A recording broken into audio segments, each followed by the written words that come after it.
You are listening to WTUR, The Source. This is Three Guys and a Mic with Hudson, Farrell, and Lucas Hagen. I'm Lucas Hagen. Unfortunately, Landon has strep throat and won't be able to join us. We're praying for him. We miss having him here talking about movies, get insights that we can't get anywhere else. Landon, we miss you. Hope you're listening. Yeah, that'd be cool. Wouldn't that be a weird thing to listen to your own radio show? Right? Should send him a message, tell him to listen in. He could send us some insights. We can get him on the phone. Ghost commentating for real this time. Yeah. Yeah, no joke. My goodness. It feels like forever, and I guess it has been because of Thanksgiving break. That's why it feels like forever. Goodness. It's been 2 weeks, and I don't think we've ever had just me and you. I don't think so. I don't think Landon's missed a show until now. I think this is Landon's first Man, absence. He was going so strong. So yeah, I now hope I'm the only better. intact one. What's up? Commitment. Ironically, the only non-film major. Yeah, I'm the only one who doesn't need to be here, and I'm the only one who hasn't missed. Well, that's a testimony of how much you love it. So. Oh, yeah. And we're so glad you're doing this with us because you add so much to this radio show. Thanks, Hudson. I love you. You're welcome. So we've got our Facebook page up and running, if y'all know that. So if there's any comments that you guys have, things like that, I'm checking it right now as we speak. Let us know. We'd love to hear your thoughts on what we're talking about or questions, or even if you want to take it a totally different conversation route, that is fantastic. We love input. We've gotten some in the past, and it's really made this interesting and fun to do. Also, for listeners, if you are listening to this but going, I have to leave in 10 minutes, I'm not going to get to hear all this, and I really want to, which we'd be flattered if you did, because that would be awesome, and we love you guys. But if that is you, I've started to record these and put them up on YouTube, onto my YouTube page, and I post that onto our Facebook Three Guys and a Mic page, so you can find the link there or search for my name on YouTube, and it might come up. I don't know if I'm that popular yet, but I've got a page there, so you can listen to the whole show or just segments of whatever you want to listen to if this time frame does not work for you. Yeah, so we're finally making use of the technology that we have available to us. So yeah, I like it. So I think we're going to start off with some sports. Landon's not here to start us with movies, so start off with what we do every week, and that is Taylor University Sports. And we've got some awards announced from the NAIA, and it's the Scholar Athlete Award for cross country. And for women's, we have 4 Scholar Athlete honors on our team, which is great. Having 4 big-time students and athletes just shows how committed they are. And for men's cross-country team for Taylor has the most Scholar Athletes in the country for NAIA. We have 8 on our team, which is huge. And it's actually, for the second straight year, our men's cross-country team is leading in the number of Scholar Athletes, which is huge. A testament to how committed they are on both ends, just keeping their life balanced. And I know it's not easy for those athletes. My goodness, that's really impressive. That is really impressive. Yeah, it's amazing. So going with our sports from this past week, we didn't go over sports for last week, so we'll do some stuff from last Thursday also. We got some basketball. Yeah, we do. So we had 2 games last Tuesday on the 22nd, and they were both home games, which is awesome, against Bethel.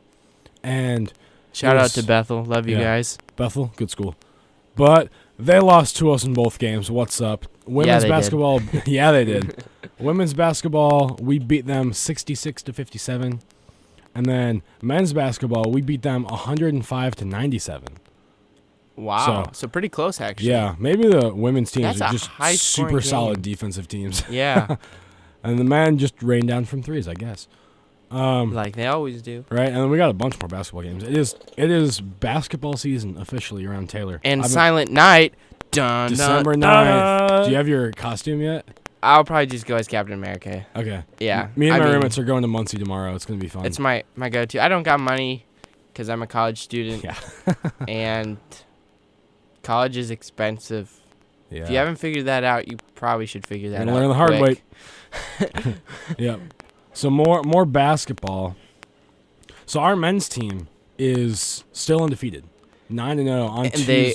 are now ranked, I believe, in the top. 12th in the Dang. nation. What I want to know is if we're 9-0, what 11 teams are ahead of us? Well, apparently Davenport, who we beat, is still ranked number 3. Yeah. So a lot of it is from like past years. Like if schools have been dominant for a while, then they're going to be ranked higher. But Taylor's going to be climbing up there because we haven't lost. Let's go, boys. I don't know if there are 11 teams with better records than us because we're undefeated and you can't have a better record unless you have more wins. But that's True. my little rant for the day. I just don't understand. We should be up there. But the fact that we're ranked is huge. That's awesome. And so last Saturday, the women's team played against Saint Xavier at home and unfortunately lost 81-71. Ooh. But the women's team is still having a good year, so I'm happy for them. And then, sorry, I'm coming down with a cold. I've got the sniffles. It's unfortunate. It's that time of year again. Yes, sir. You This better past watch Tuesday, out. men played, well, both teams played in Spring Arbor in Michigan, which is a school we play a lot. And man, I heard it was a super close game. Well, obviously I can see the score. We won 68-66, but I heard it was a nail biter. That's a only winning by low-scoring 2 game. points. Yeah. You said for men's? Or is that women's? Yes, that was men's. That's men's, okay. Which is a lot. I mean, the Bethel game was 105-97. This one's 68-66. Significant so drop in points. Margin of difference there. I guess our home Large. rims are friendlier than the Spring Arbor ones. Spring Arbor rims are mean. But Yeah. It's all in the rims, right? yes. Just blame the rim. Don't blame the player. Don't hate the player. Hate the game. And then women's basketball against Spring Arbor, another close game, and Taylor won 58-54. So apparently relatively evenly matched against Spring Arbor. That was yesterday. So good for Taylor getting the wins against Spring Arbor, sweeping them. That's awesome. Yeah. And that's all we have for sports. Coming up, we have literally only basketball. Except Saturday, December 10th is a men's track and field event. Maybe it's women's too. It is women's also. So track and field starting up, but it's just straight up basketball season. So that's what we'll be talking about. Our men's basketball team is phenomenal. I'm very happy for them. We got a bunch of guys in Virgil on the basketball team. We do, I feel like. I think especially on second. Second, How yeah, many do you guys have? We've got Eric and Tim and Vivian. Those are guys that I personally know. I think there's one other guy, but I don't know him.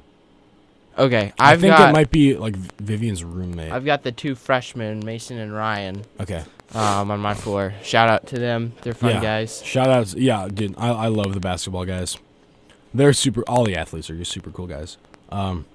But moving on from the sports, what else do we got? Our interpersonal communications class was really interesting today. Yeah, so Lucas and I have a sweet class with Dr. Carter. Shout out to him. Love you, Dr. Carter. It's Best. all about communication between the peoples. Interpersonal communication is the more technical term. Way to dumb it down for our listeners. I appreciate it. So, yeah, I think I'm getting comments here that levels are a little down. Sorry about that, guys. It's a struggle to record the audio without peaking and then also to stream it. So trying to find that balance as I talk. I'm not good at doing both at the same time. Yeah, you're doing all the tech stuff. I'm just here to talk. But shout out to Evan David, my good friend, and Strangers and Aliens. You should. I mean, I do this every podcast. I feel like, if you want to call it a podcast, our radio show, because we're recording now. But anyways, Dr. Carter's great teacher. If you can take him for interpersonal or any other class, totally do it. He's awesome. Makes the material so much fun. But anyways, we took this class and we were talking about this interesting concept of, we talked about a couple concepts, but power and culture and how is it that we have power in certain circumstances. I'm not explaining this really well. You want to give it a shot? It's a lot about we went through so much stuff today about culture and power and kind of what gives one person more power over another was kind of really broad. And then we went over a lot. We talked a lot about like what influences us today. And for me, like I love sociology and psychology and stuff like that. So that was right up my alley. Talked a lot about that last year in my classes. But like the lists we came up with, it was kind of what influences the people in our class. Because if you go anywhere else, like if you go with like students at Purdue University, they're going to have a much different list than students at Taylor University, because a lot of us are Christians from small towns that have like very conservative families, whereas Purdue is going to be totally different. Or like if you go to Chicago or New York City, you're going to get completely different lists. But a lot of it was, what influences you is super general, but culture, American culture, Taylor culture, Indiana culture. Where I'm from, I have a very different culture from northwest of Chicago in really populous, affluent suburbs than someone who's from, deep South Illinois, like that's just surrounded by cornfields, or if you're from upland. Right, right. Yeah, and it was interesting because we were talking about it, and really we had the hardest time getting 5 things that influenced us. Yeah. This power, I was so to narrowing speak. it down. And so I think the things we decided on were, I know money was up there. Social media was big. Yeah. Friends and family, I think we lumped that into one. Yes. So what was the other one? There was faith in God, like that was Christianity the top one. was a big one. And family then and friends. The idea of culture. But it was interesting to hear because everybody wanted to place them differently, I felt like. It was really interesting for me because I did this last year in my sociology class, senior year, and I realized that it's a lot easier to make that list in high school because everyone's raised in the same town. True. Whereas here, everyone's from different places, so everyone's had different upbringings, and like they're from different walks of life, even though we are all like Christian college students. But people were raised with different priorities than each other. And like for me, like living where I lived, there was probably a lot more talk about money than other people because where I'm from, everyone kind of had money. So people would talk about how much money they had, or like, like people would like literally there were Maseratis and Corvettes in my school parking lot. Like I saw a kid got dropped off in a Ferrari. Like that's kind of the school I went to. That's definitely not my house though. There's my area that's like just kind of upper middle class. Then there's the area next to my area, which is just stupid. Everyone's way too rich for their own good. We have a phone call coming in from a listener. We have a phone call. It's Maddie Williams. Okay. Hey, Maddie. You're on speakerphone on the air. Will you give us a shout out? Yeah, I'll give Maddie Williams and Josie Luptek a shout out. Move the phone back. Yay! Hey, guys. Hey, guys. Hudson's here, too. Landon's not Can you here. give December a shout out too? Yes. So, Dressember. All right. Do you want... Good idea. Yeah. All right, yeah, we'll give... December. Yeah, it's December. Okay, I'm gonna hang up now Because you're on the air. This is our first... You're our first phone call. Phone call. Maddie Yes, Williams. Thank you. Clutch. This is great. Yeah, but Dressember, I'm trying to remember the details, Bye, Maddie. but I How many believe... people listen to your radio show? That's a good question. We have no idea. We have no clue. It could be 3 million people for all we know. Just kidding. It's not. This closer to like maybe double digits. I think we're probably around double digits. Yeah. But yeah, We're getting there. We're advertising. quick, December. Yeah, let's Yes. let's talk about that real quick, and then we'll get back to. All right. See you, Maddie. Bye. Although I think December almost goes into what we're talking about power and influence, like what influences us. That's true. So for those who don't know, I don't know. I might totally butcher this. Maddie should have texted me a script, but what December is, from what I understand, is you get girls that will, for the entire month of December, wear a dress every day, and from what I understand, it's yeah. I know that much. It's to create awareness for human trafficking and like modern slavery, and if I remember the figure, like Maddie said, there's like 46 million slaves in the world. Yeah, I've got it here. I pulled up Instagram. Our good friend, let's see, it looks like Taylor and Maddie. Taylor's in our O group, so shout out there. Shout out Taylor Bray. Good job, guys, making a difference. But yeah, it says, December is a creative way to fight human trafficking by wearing a dress every day for the month of December in hopes of raising awareness of the fact there are 45 million people enslaved across the globe. And and somehow they collect funds. Oh, it looks like there's a website that you can go to, December.org, and they're specifically for you Taylor students. There's a Taylor team that's doing this. So if you know Maddie Williams, you can contact her, or if you see a girl wearing a dress in the morning when it's cold, do it. You can talk to them about it. Because it's not typical. For our non-Taylor listeners, go to December.org to learn more. I think that's pretty cool what they're doing. As a guy, I'm not exactly sure how a dress and human trafficking. Oh, someone mentioned there is something for guys. Maddie, send me a text. What can guys do to support? Someone told me, but I completely forgot. I don't know. Well, we'll get back to that. Yes. When we get the information. That was spontaneous, and I love it. I mean, 3 guys and a mic and the radio show. So getting involved with the audience. This is great. We're growing. This is great. I hope we're loud enough now because I tried to fix the levels. I feel like I'm too loud and you're not loud enough. Is that correct? Maybe if we back up and turn up the levels, like we could do that. Oh, Maddie Williams got that text. Like that. So, guys. Yeah, I do remember hearing about this.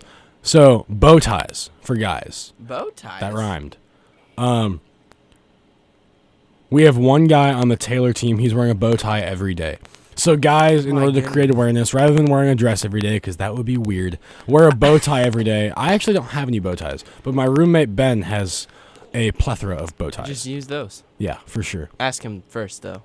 Yeah. Nah, it's Ben. Just take him. Ben just wears a t-shirt and shorts every day. He's not going to wear a bow tie. He would, though. He would, if I asked him to. You're not wrong. Ben loves his bow ties. I've seen him tie them. He's good at tying bow ties. But that's a weird tangent. Okay. So, that's impressive. Thank you, Maddie Williams. So she says other options are just like dress fancy every day, like wear like regular ties or like button-up shirts every day. Because just like the girls, like getting dressed up a lot every day is gonna get people's attention. And like for me, like when I dress nice, because I like to look good, just not today, because I just don't care today. But like people ask, like, hey, why are you dressed up? Like, do you have a presentation? And people are gonna ask, be like, no, I'm creating awareness for human trafficking. And I think that's a really great way to do it. So they do have an Instagram. It's at TU Dressember. So far, they've raised over $1,400. Have they really? Yes. That's awesome, guys. 25 members, and Maddie said both of us have good sound. Thanks, Maddie. Oh, thanks, Maddie. What a nice woman. But yeah, so dress nice in December. Create awareness for that because it is a significant issue. Like tens of millions of slaves around the world, which like you don't think about because 45 million. Yeah, 45 million according to this figure. Yeah, Maddie said like 46, so it's got to be about that. That's okay. Let's put this in perspective. How big is Chicago? Ooh, big. Chicago, I'm gonna say is 8 million. I thought it was more than that. Maybe we'll push 12 million. Should we say 12 million? You're looking it up. Okay, no, it's way less. It's about 3 million. 3 million. 8 million, 12 million. It's 3 million. Okay, Chicago's only 3 million. Okay, the state of California. I'll look it up. Probably doesn't even have. It might be 20 million at most. California is 40 million. 40 million. Okay, so let's. pretty much imagine if every single person in California was a slave. That's insane. More than that, actually. That's ridiculous. That's a problem. And that's why you need to dress up nice. That's why you gotta support dress nice. December and these people across the world. So yes, don't have to pray about it. Obviously, there's a lot of different programs and things that you can make awareness. But if you're passionate about this, definitely here's a way. Here's an outlet to do this. For sure. It's really cool. It's just great, and you get to dress up and look nice. Right. So, I mean, there ain't no problem with looking good for a whole month. But yes, one other thing that Maddie just texted me that I actually did see on Facebook and Instagram is in English, in Cellar, which is like their bottom floor, which is great. I love Cellar. Shout out Cellar. They have a community closet of dresses. So they've got like racks of dresses. Girls, you can show up and borrow one, and then like bring it back. Bring your own dresses. Let other people borrow it. They have They have pretty much like every size, is what I heard. I didn't know that was a thing. Okay. I mean, yeah, community closet. This is very intentional community with Taylor. I'm sorry. The plug. Yep, that's Taylor University for you. So, ladies, if you are in high school and you need to go to a school where you're going to have options, come to Taylor, get in English. You will love it. For the month of December, you will have a myriad of dresses to choose from. Oh my god. If I was a girl, I would want that. Community closet, why not? That took a weird tangent. This whole thing is weird. Yeah. This is great though. It's great. It's super weird. It's just weird having two guys talking about dresses. I think two guys talking about dresses, a radio show. Never mind, that'd be weird. Okay, If only so Landon was here. I think this was perfect timing by our friends. Was it Josie? Was she talking to? Was that just Maddie? It was both of them. Okay. Hey guys, that was a good point that you made because this proves our point about what influences us. Social media influences us. And we were talking about this in our interpersonal class about power and influence. Yeah. And I had not really thought about how much social media impacts me It's and crazy. influences. But this is a great example. Like, people learn about this kind of stuff through social media, Yeah. across the globe. Like, there could be people in England right now doing this because they saw Maddie Williams and Josie Luptak's Facebook Yeah. thing if Getting this is shared. public, or a friend of theirs. It's crazy. And that's how- one thing, everyone talks about the influence of social media. It's not always negative. Yeah, there's a Social media was positive one. created with great intentions. To be able to communicate across cultures, just being apart from someone and having it be faster. And it's super helpful. But what other power influences, and how do you feel as Christians we should respond to this idea of different people have power? So we were talking in class just the power of social media. Why do we go to social media every day? Why do we make it a ritual, so to speak, to get on our phones and stuff? What is it about? Try and think how often when you pull out your phone, you go straight to Snapchat or Instagram, Twitter, Facebook. It's just it's automatic. And for me, I deleted those apps from my phone because I realized how much time I waste. And I do that every few weeks. I realize it and then download it again and then forget to delete it. And then I'm like, crap, I've spent forever on this when I should be writing my paper. Happens all the time. But I mean, it's just so interesting. And one other one that there are so many things that you don't really think about that are so key that are influenced is one of them that I brought up was gender. Yeah. Because gender is viewed differently across cultures. That's very true. And particularly just the power, what's the word I'm looking for? Just distribution between men and women is going to be different in America than it'll be in Africa. Sure. Or Asia. Not as much Asia, but definitely a smaller village in Africa, men will have more power over women than in New York City. Right. And it's interesting just how culture has changed in that sense also. Yeah. So many different cultural movements. Some of it's been very good. Some of it's not been good. Some of it's just had good intentions but has manifested itself in unhealthy ways. But a lot of it has been very good, because for a grossly long time, women were mistreated in American culture or in the workplace or just undervalued. And I think it's great to try and have, because God created women to, God created women in his image also, not just men. True. And women should be valued as such. And, there are so many positions, a lot of people talk about women in the church. And in my church back home, we have our own values and there are positions of leadership, not necessarily pastoral positions, but positions of leadership in our church where, we have a woman working and she is by far the best person for the job. And if we had only men in leadership in our church would not be as good. And just thinking about that, what if we didn't allow them to be in our church? Would our church have grown the way it has? No. My family joined our church because the woman at greeting at the door. So my parents, before they had my older brothers, this is way back in the day, back in the mid 90s, 1995, walk in the church and introduce themselves. The woman greeting, her name is Betsy. She's still there because she's incredible. They walk in, it's hi, we're Jeff and Jennifer. They show up a month later, and she sees them across the parking lot and goes, Jeff, Jennifer, you're back, after meeting them once for 10 seconds. That's cool. And they're God worked through her. But if we didn't allow her to have that position, my family wouldn't maybe not go to our church. Yeah. which would change my life and my siblings' lives, and like it's just so interesting. All the power structure depending on culture. So I think culture plays a big role in that, and you were touching on that, like how men and women are viewed, and they're valued, and how they're valued within communities is much a culture thing. I was thinking about it during class because we were talking about faith, and everybody put faith first as the most influencing thing. But I was thinking about it, and I almost wonder if culture should be first, right, and then faith. Because if you think about it, culture affects our faith.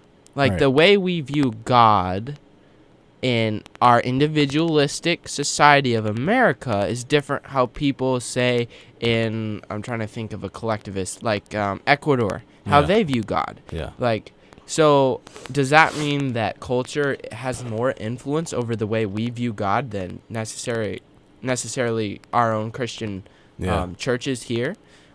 It's interesting because, like, you take, like, America and then Christian, and, like, they can mutually be subcultures of each other. Because you've got America, then you've got Christian Americans, Muslim Americans. That's different. But then you've got Christians, like American Christians and, like, I don't know, Colombian Christians. Like, those groups are different. So, like, they're mutually subcultures of each other, which is, like, kind of weird to think about, and it's a mouthful. But, like, it's hard to rank what influences you the most. Because, honestly, like, for me, like, sometimes it just depends on the day. Where, like, sometimes, like, like, if something big happens, like, like the political season, social media affects you so much more because everything's so much more prevalent. But then also, like, like the way I act around Christmas time, faith is a lot more prevalent on my mind because of the holiday. And, like, it's just a lot more of a hot topic.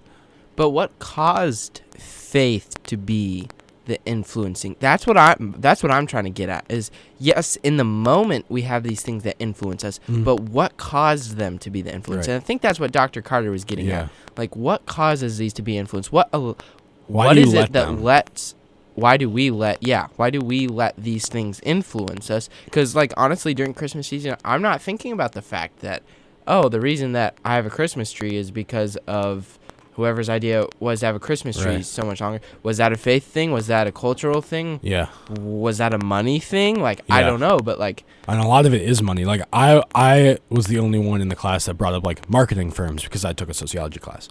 But, like, think of all of our holidays.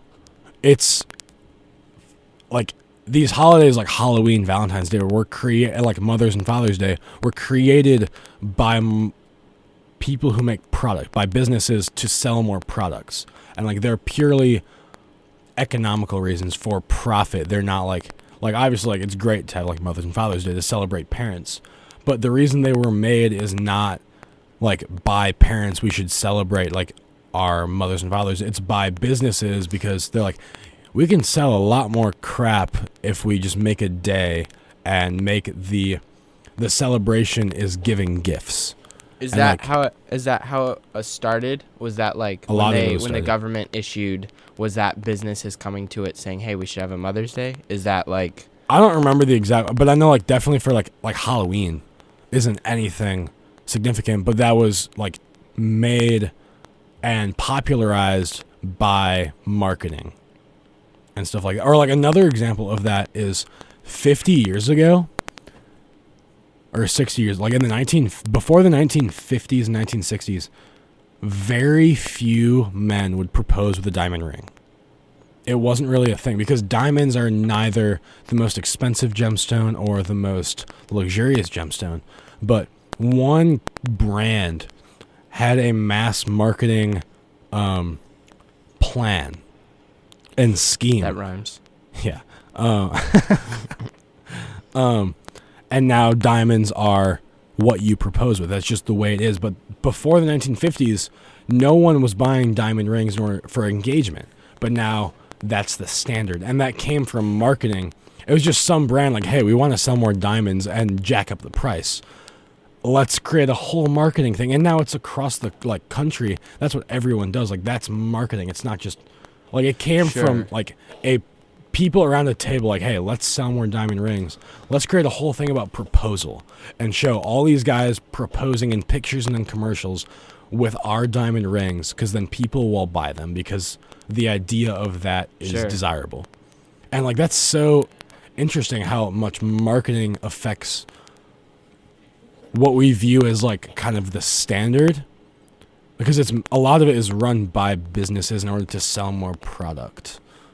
And I think that's really like interesting. It's also kind of scary. But with the holidays, do you think that's the chicken or the egg? Because a lot of things like Halloween, for example, was All Hallows Eve. Like, and that was more of a religious holiday, specifically with religious roots. But then the marketing team came, hey. But if you take the holidays as they are today, not what they were. Sure. But what a lot of people today would say, they were never that. And so that's where I never can get, like, I'm so confused. Like, was it not? Right. I don't know. But like, certainly culture has caused this to shift. Yeah. A good example are Christmas and Easter, because they're very religiously tied by Jesus' birth and Jesus' resurrection. But you have millions of people that celebrate those holidays, not because, like, you take an example of like church attendance on those days are so much higher because like it's that day, but so many people celebrate those. They're not celebrating Christmas and Easter celebrating Jesus. They're celebrating it in order to give and receive gifts and like give and receive like candy or like Easter egg hunts. Yeah. Like a lot of people celebrate those holidays because of the consumerism, not because of the religion. And that's kind of like, it's not the root of it. It's the evolution of those holiday celebrations has changed because of consumerism, which is interesting. Which is, on face value, you'd think that's money, but I think it's honestly culture. Like, that idea of the capitalism approach. Yeah, I mean, culture is so broad, too. As like, great as that is, it does create that consumer, like, let's get something out of this. It focuses on the individual, and we are in an individualistic culture. Right, it's like, it is, like you said, like, is that the chicken or the egg? Like, did the culture cause the marketing to do that, or did the marketing change the culture? Well, who knows? Yeah. It's both.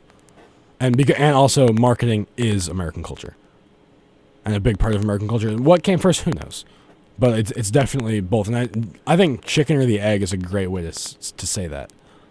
And it's interesting that you were mentioning churches and stuff. And, like, we, as a church, we know that people are going to come to church on these days. Right. Specifically because of that consumer approach. And we utilize that. Hmm. But how much of church is that consumer approach? Like, I feel like a lot, at least, let me preface this saying the white evangelical Christian church is very much, and many times, consumer. How so? Because I can't speak for other churches other than that. But these are very generalized statements. we're trying to keep it general. Yes. But, like, for example, if you go to Sunday, why do you go to Sunday church? To get something out of it. That's what most people, in my experience, would say. To get something out of it. Why do we say that? I think it's because of that consumer approach. We have been taught growing up that in order for it to be beneficial, I need to get something out of it. And that's the individualist culture. Is like the individualistic with the consumer, like it's like it's not necessarily like underlying greed, but it's also not necessarily not underlying greed. Right. Like, it's interesting. Very general statement you got there. I mean, but it's true. Like, it's not like you wouldn't call it greed, but also you can't deny the fact that it is like it's selfishness, which is greed in some ways. But yeah, isn't there that? And this is, I don't know. I go back to this, like, aren't we supposed to desire to get something out of a relationship at the same time? And also, like, because I mean, you go to church to get something out of it, but you're getting great stuff out of it. So it's like, it's what you're getting out of it, because people go to church to get different things out of it. That's a good people point go to church to get a better reputation. To, like, I know these people, they go to church to, like, not in order to grow in a relationship with God, but to be viewed as the person that goes to church to grow in a relationship with God. Like, it's not necessarily going there for that, religious aspect, but for the social aspect. Sure. And people will be, oh, I saw you in church. You must be a great guy. Like Power, going back to that power. Yeah. Yeah. And you are viewed higher. And that's like an influence. Interesting. So as a church, I think this also ties into discipleship and how we view that. Yeah. Because if we are putting on services every week that are geared to, we want to make sure that people are happy and they're content and they like the service, is that a good mentality to have? Is maybe a question we should be asking. Yeah. Because if it is, we're saying that it's okay to have that. I want to get something out of this. Yeah. And on some levels, that's okay. But on other levels, is that really healthy? Is that really, if you have, let's say 150 people in a congregation all trying to get something out of it, is that even possible? Why do we go to that as a church? Is that a healthy way to have community? Yeah. Or should it be on self-sacrifice and giving as well? And also just the nature of the message of the sermon is and one thing that I love about my church back home and UCC where I go now is the pastors are not afraid to talk about challenging topics, because I would stretch to say a majority of churches talk about like positive things and try and encourage, and they keep a majority of their sermons in the Gospels and Paul's letters, like Galatians, Ephesians, Philippians, Colossians, because what those are is like, it's more encouraging. But like my pastor back home and the pastor at UCC, they're not afraid to go in the Old Testament and talk about God exercising his wrath on Israel and Judah. Like, they're not afraid to talk about really controversial topics, because they're not just talking to encourage the audience, but to help them really grow and learn. Like, it's not just Jesus loves you, see you next week. It's let's really unpack what God is saying. And I think you get something much more impactful from that, from pastors that aren't afraid to delve into something more challenging. Like, in UCC, they're going through Proverbs. A lot of pastors wouldn't touch Proverbs because there's just a lot in there, and it's not as much like encouraging, but a lot of the stuff like there's stuff that's scary in there in the Old Testament. And I think that's something that I wish more churches did, is touch on the Old Testament, because you could learn so much about God. It's not all necessarily super encouraging stuff. It's judgment, and people don't want to think about judgment. They want to think about Jesus loves me, that Jesus has forgiven me, all is well. Right. I think you're right. I think that as pastors, that's what they need to be doing. They need to not be going, okay, how can I please these people and give them what they want? It's give them what they need. Whether they realize it or not, it's give them what they need. And like for me, studying to go into ministry, like I'm very passionate about what pastors are teaching and what I think pastors should be teaching, because I want to, create my own ministry. And I'm not going to be the pastor that shies away from Old Testament and stuff like that, because I know the value that's in there. Yeah. So then and this is something I'm sure pastors have to figure out, but most people aren't necessarily pastors, although that's debatable. We should all be pastors. That's a whole different topic. Making disciples. Define pastor. No joke. Or just define minister. But as a person who goes to tries to go to Sunday every week, or is a person who goes to church specifically to sit through a service, how then, so that we don't have this consumer idea of, I'm going to get something out, because if we don't, then we're left empty and we're like, well, that was a waste of time. That's not how we should view it. What would you say would be a good alternative view? And I have my own ideas about this, but I want to hear what you think about that. How should we, as a congregation, go to church? What should we go for?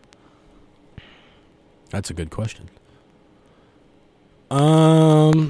That's a really good question. And I'm trying to figure out how to word this. If you want to share some of your ideas, feel free. Because when you go to church, you do want to learn and, like you said, get something out of it. But it's also exactly what are you trying to get out of it? And, like, you want to go there, like, ideally for growth in your relationship with God, growth in knowledge of God and of the Bible. And unfortunately, a lot of people aren't going for those reasons. Sure. They're either going for, like I was saying before, like the social aspect or just obligation. They say, like, it's Sunday, got to go to church because that's the way I was raised. But it's not. Like, it's all just, like, it's in their head, like, this is what I'm supposed to do. It's not, like, a want. Like, okay, example, kind of almost off topic, but not really, is chapel here at Taylor.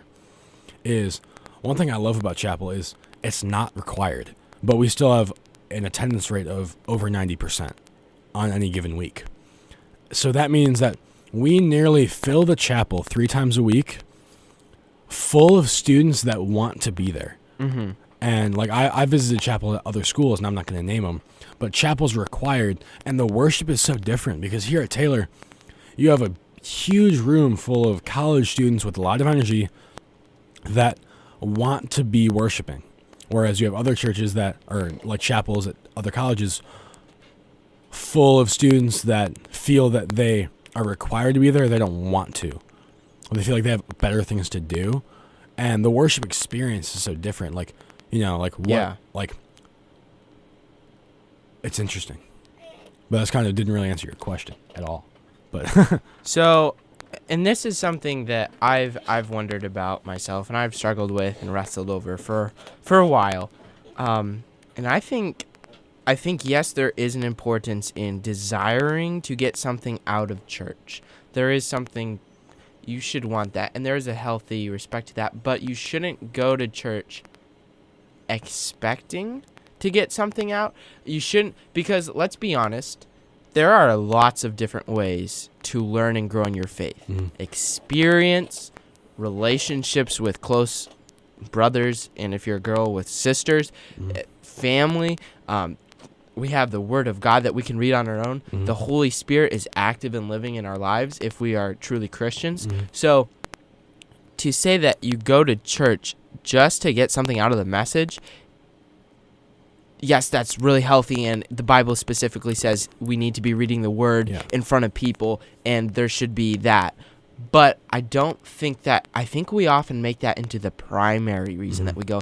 And I think there's something to be said, and Dr. Meshberger was telling me and a couple other guys after our foundations class the other day that, especially with chapel, like, we should go for the community. Right. And that's what was thinking Yeah, about and that. you were saying that, and there's something about, you can't get the community anywhere else. Right. I mean, technically, yes, hanging out on a floor and that's community, but you can't get the intentional, we are coming before the throne of God together in worship of Him Yeah. and to learn about Him together, Mhm. regardless of whether we do learn something or not. Just the act of community, I think, is And important. one example of that is, if your only goal is to get something out of a sermon, then think of the difference between every Sunday you go to church and you're there. Or if your only goal is a sermon, every Sunday you wake up and you watch something on YouTube by yourself. Completely different experience. You're still getting the sermon, but that's not church. Yeah. Like, it's one thing to also, like, with what you were saying, is there's a difference between being someone who attends church and being someone who's actively involved in the church. Like, being a true, like going to church versus being in the church. Doing church. Yes. And, like, living the church and being a member of the kingdom of God is different than just attending church on a Sunday. Sure. And I found this verse, and maybe this is the Holy Spirit, but Hebrews 10. If you have your phone, you can flip there. Listeners, if you got your phone or a computer or your Bible nearby, flip to Hebrews 10. I just saw this passage and thought this was really cool to what we were talking about. Specifically, starting in verse 19, I'll read it and then kind of break it down. It says, the title of it's a call to persevere in faith. It says, "Therefore, brothers and sisters, since we have confidence to enter the most holy place by the blood of Jesus, by a new and living way opened for us through the curtain that is His body, and since we have a great high priest, which is Jesus, over the house of God, let us draw near to God with a sincere heart and with the full assurance that faith brings, having our hearts. Okay, so basically that section is saying, like, that's why we go to church. Okay, so we are coming before God, before the throne of God. We are coming before him because of what Jesus did on the cross and then resurrecting from the dead. We come, and this is the first step, having a heart attitude of sincerity, a sincere heart, but also coming with full assurance that we are before God. We are in his presence, and he is a loving Father, and he desires to teach us and draw us. So that's like the first step, and we were talking about that. It's a heart attitude. What are you trying to get out of church? Right. That's the heart attitude that you need. But then it goes on to say, verse 23, let us hold unswervingly to the hope we profess, for he who promised is faithful. And let us consider how we may spur one another on towards love and good deeds. Okay, and that section is kind of what you were just mentioning about being the church, doing the church. Like, we're going to church, but we need to be not going, okay, what can I get this? And I hope that I will be loved on. I hope that I will be getting this. It's, we need to be looking for opportunities to give love. Yeah. Now, granted, if you have had the most awfulest week in the world, it's your time to be the weaker brother and let your stronger brothers come and support you. Right. However, if you are in that position of being a stronger brother, you need to be looking for the weaker brothers to help and encourage towards love and good deeds. Like, it's good to, like, think about what are you getting out of church, because, like, if you're not getting anything out of church, then that's a problem. Yeah. But also, Yeah. like, it's hard to get something out of church when you're not putting anything in. True. And, like, I heard someone say this, I don't even remember where, but it was a speaker somewhere, and he was saying, like, you know, like, he was talking with his friend, and he was saying, like, you know, his friend views his relationship with God as more of, like, a business partnership. Yeah. And kind of, like, you know, looking at, like, you know, the Bible as, like, a law book, which is not necessarily what it is at all. In some ways, in some locations, it is, like Leviticus. But, he said, like, he asked him a question. He's like, so if God is your partner, what is he getting out of the deal? And it just stopped his friend in his tracks. And he's like, well, let me get back to you on that. Like, and, like, you know, it's good to get something out of church because you're supposed to. But also, the church doesn't work unless everyone's contributing. Yeah. Because the church is a body. That You know, it's body, called the yeah, body of Christ. And, like, if you can't have a functioning body if one of the parts doesn't work. If your eyes don't work, the body's not going to work as well as it could. Or if you don't have a right hand, if that part of the church is not present, then the body of Christ is not functioning as it's made to be. Yeah. Because God created the church for purposes, and we need Christians to come together to fulfill that. And we're not saying that to be a part of church that you need to specifically help out with the tithes and offerings or be a greeter at the door. We're just saying you need to be in that relationship with others and go to church going, okay, I may or may not get something out of the sermon. I may or may not enjoy worship, but I can be here to support my brothers, and in return, I'm going to get supported by them. Right. And sisters. Like, I'm speaking from a guy's perspective. But, yeah, and I think that goes along with the last section. It says in Hebrews 10, verse 25, not giving up meeting together, as some are in the habit of doing, but encouraging one another, and all the more as you see the day approaching. So just this idea that it's important to go to church and to chapel and these things like this because of the community aspect that we so desperately need and others need from us. Yeah. And, like, also, like, in order to go to church and serve, like, you have to make sure that you are also in right relationship with God. Like, one of my favorite passages I, like, just looked up is in Matthew 7, and Jesus is speaking, and it's, like, pretty strongly worded, but he says, why do you see the speck that is in your brother's eye, but do not notice the log that is in your own eye? Or how can you say to your brother, here, let me take the speck out of your eye, when there is the log in your own eye? You hypocrite, first take the log out of your own eye, and then you will clearly see to take the speck out of your brother's eye. Like, in order to go and serve in the church, like, if you're not in, like, the right state, you can't really help out in the way that you can. So that's where it comes into, like, you know, giving and receiving, is that in order to really contribute to the church, like, you also need to be getting something out of the church. And it has to be... I'm going to disagree with you there. Okay. I'm Yeah, and that doesn't happen often, but I don't think that you have to clean your act up in order to serve in the church. I think that passage more specifically is referring to calling somebody out on their sin, rather than necessarily like serving within the church. And it's not necessarily all encompassing, but like in order to like if someone's like dealing with something and like if you've got, if your perspective is clouded and biased because you're not in the right relationship with God, how much of a help can you be? And you can't, like, if you're not in a position to listen to God, then God can't speak through you, Well, he can though.